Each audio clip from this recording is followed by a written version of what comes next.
Quand on veut partager sans reste ou simplifier une fraction maximum, le PGCD est très utile. L'erreur fréquente est de choisir un diviseur trop petit. Dans cette leçon, tu vas apprendre à trouver le PGCD de deux nombres, à l'utiliser pour simplifier, et à résoudre des partages égaux. Le PGCD, c'est le plus grand nombre qui divise exactement deux nombres. Exactement veut dire sans reste dans les deux cas. Pour le trouver au collège, on peut lister les diviseurs des deux nombres, puis repérer le plus grand diviseur commun aux deux listes. D'abord, écris tous les diviseurs du premier nombre. Ensuite, ceux du second. Enfin, compare les deux listes et garde le plus grand commun. Exemple simple. Pour 12 et 18, les diviseurs de 12 sont 1, 2, 3, 4, 6, 12. Ceux de 18 sont 1, 2, 3, 6, 9, 18.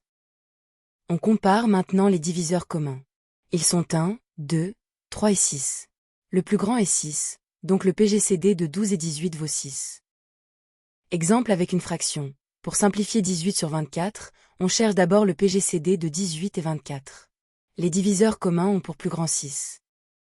Attention au piège, un diviseur commun n'est pas forcément le PGCD. Il faut toujours choisir le plus grand parmi les diviseurs communs. Exercice 1, cherche le PGCD de 20 et 30. Mets la vidéo en pause et essaie. Liste les diviseurs avant de conclure.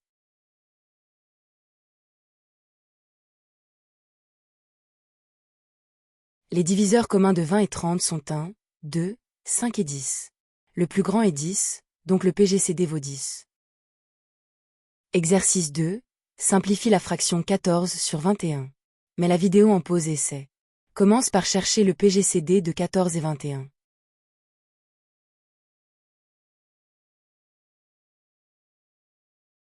Le PGCD de 14 et 21 est 7, car 7 divise les deux nombres. On divise alors le numérateur et le dénominateur par 7, on obtient 2 sur 3. Exercice 3, on a 24 billes rouges et 36 billes bleues. Mets la vidéo en pause et essaie. Quel nombre maximal de sachets identiques peut-on faire?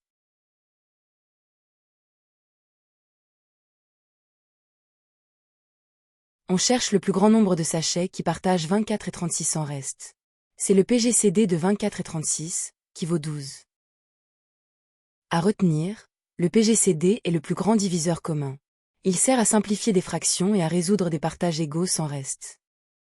Télécharge la fiche d'exercice corrigée gratuite sur math-college.fr pour t'entraîner encore et vérifier que tu maîtrises bien le PGCD.